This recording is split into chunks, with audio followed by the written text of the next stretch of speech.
Law of motion का most important topic Newton second law of motion.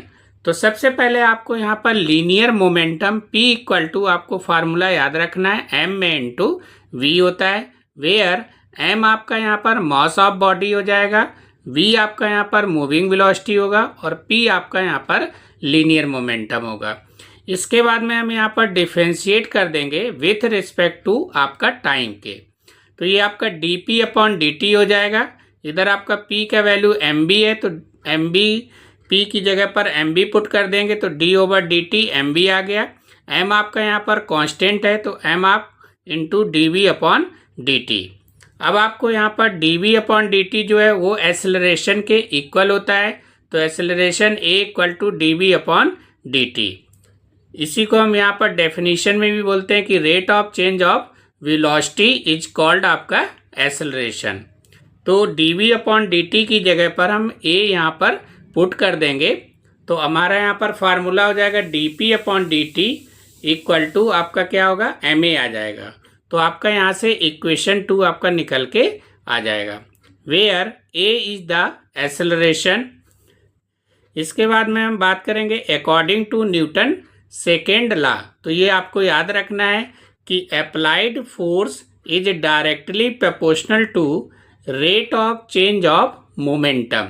तो rate of change of momentum means आपका dp upon dt होता है, directly proportional to किसके हो जाएगा, फोर्स के।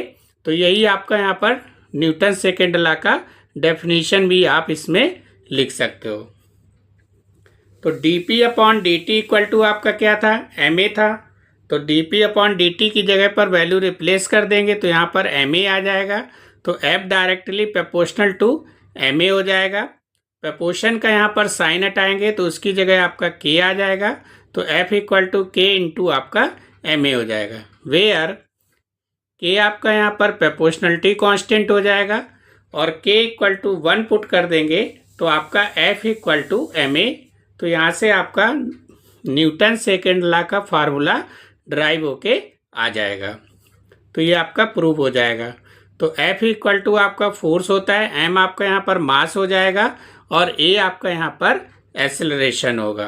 तो फोर्स इक्वल टू मास में इंटू एक्सेलरेशन, यही आपका न्यूटन सेकेंड लॉ का फार्मूला है। तो इसी तरीके से आप इसको प्रूव कर सकते हो। अब यहाँ पर कुछ कंडीशन दिया है, जैसे कि आपको 1 unit force equal to 1 unit mass into आपका 1 यूनिट एक्सेलरेशन भी इसको बोल सकते हैं, या it is defined as the 1 unit of force which produces unit acceleration in a body of unit mass. तो जो आपका यहाँ पर ये मेंशन है उसी चीज़ को इसने यहाँ पर डेफिनेशन में शो कर दिया है। आपको जो है SI यूनिट्स ऑफ फोर्स का याद रखना है कि न्यूटन होता है और CGS में जो है फोर्स का यूनिट आपका डाइन रहता है। तो इसको आप अच्छे से ड्राइव कर सकते हो। A bullet of mass 0.04 kg moving with a speed of 90 metre second inverse enters a having wooden block and is stopped after a distance of 60 centimeter. What is the average resistive force exerted by the block on the bullet? तो सबसे पहले यहाँ पर आपको question में mass given है, mass of the bullet आपको small m equal to 0.04 kg आपको यहाँ पर गिवन है। इसके बाद में आपको स्पीड गिवन है u इक्वल टू 90 मीटर आपका सेकेंड इनवर्स और आपका वेलोसिटी v इक्वल टू 0 हो जाएगा, क्योंकि यहाँ पर wooden block and is stopped दिया है तो फाइनल वेलोसिटी आपका यहाँ पर 0 हो जाएगा। डिस्टेंस आपको s इक्वल टू गिवन है क्वेश्चन में 60 सेंटीमीटर, सेंटीमीटर को मीटर में चेंज करेंगे तो 100 से इसको डिवाइड कर देंगे तो 0.6 मीटर आपका यहाँ से निकल के आ जाएगा। आपको यहाँ पर फोर्स फाइंड करना है क्वेश्चन में, तो फोर्स आपका F होता है और F इक्वल टू फार्मूला हमारा क्या होता है, ma होता है। तो उसके लिए पहले आपको यहाँ पर एक्सेलरेशन फाइंड करना पड़ेगा, तब आपका यहाँ से फोर्स निकल के आएगा। तो आपका यहाँ पर फार्मूला जो यूज हो रहा है वो आपका न्यूटन्स थर्ड लॉ आपका, जो कि थर्ड इक्वेशन बोल सकते हैं, v square minus u square equal to 2as। तो आपका यहाँ पर v का वैल्यू 0 दिया है, u आपको यहाँ पर 90 दिया है, और आपका 2a मीन्स a आपको फाइंड करना है, और s आपको डिस्टेंस 0.6 आपको यहाँ पर गिवन है।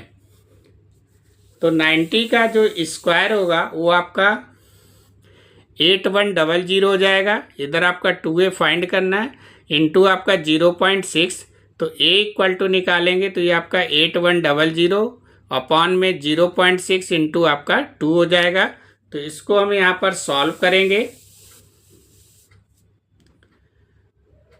तो ये आपका पॉइंट इसका कैंसिल करेंगे तो 6/10 होगा। तो 10 का हमने मल्टीप्लाई ऊपर कर दिया, ये 2 से इसको कैंसिल कर दिया, 5 टाइम्स आ जाएगा। और इधर आपका 6 से 8100 को कैंसिल करेंगे तो 1350 आएगा, और इंटू आपका 5 होगा, इक्वल टू आपका a दिया है, इसका इसमें मल्टीप्लाई करेंगे तो आपका -6750 metre second -2 equal to a। तो ये आपका यहाँ से एक्सेलरेशन निकल के आ जाएगा। अब यहाँ पर आपका जो नेगेटिव साइन है वो आपका यहाँ पर अपोजिट डायरेक्शन को शो कर रहा है, या आप इसको रिटार्डेशन एक्सेलरेशन भी बोल सकते हैं। तो एक्सेलरेशन आपका क्या होता है, नेगेटिव रहता है, तो यहाँ पर आपका नेगेटिव वर्ड हो जाएगा एक्सेलरेशन। तो एक्सेलरेशन आपका a इक्वल टू 6750 मीटर पर सेकेंड स्क्वायर यहाँ से निकल के आ जाएगा। अब आपको यहाँ पर फोर्स फाइंड करना था, तो यहाँ पर retarding force equal to mass into retardation acceleration, या फोर्स इक्वल टू मास में इंटू एक्सेलरेशन होता है। तो मास आपको स्टार्टिंग में दिया है बुलेट का 0.04, और एक्सेलरेशन आपका 6750 हो जाएगा। तो इन दोनों का हम मल्टीप्लाई करेंगे तो यहाँ से आपका 270 न्यूटन्स आपका निकल के आ जाएगा। तो आपका फोर्स इक्वल टू 270 न्यूटन्स आपका यहाँ से आ जाएगा। तो यही आपको क्वेश्चन में फाइंड करना था।